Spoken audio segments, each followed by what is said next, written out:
జనసేన అధినేత power star Pawan Kalyan deputy సీఎంగా పలు శాఖలకు మంత్రిగా ఛార్జ్ తీసుకున్నప్పటి నుంచి ఒక్క క్షణం కూడా వేస్ట్ చేయకుండా పనిచేస్తున్న తీరు అందరినీ ఆశ్చర్యపరుస్తుంది.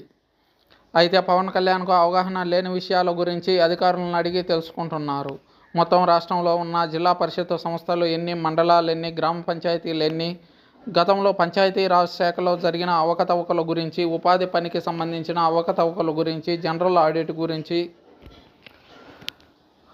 సిఎస్ఆర్ కార్పొరేట్ సోషల్ రెస్పాన్సిబిలిటీస్ గురించి, వాటికి వస్తున్న నిధులను ఏ విధంగా ఖర్చు పెడుతున్నారు, గత ప్రభుత్వం సర్పంచులకు నిధులు ఎందుకు కేటాయించలేదు, కేటాయించిన నిధులను ఎలా దారి మళ్లించారు, దారి మళ్లించితే వాటిని ఏం చేశారు అనే దానిపై ఛార్జ్షీట్ తయారు చేయమని అధికారులకు ఆదేశాలు జారీ చేస్తున్నారు.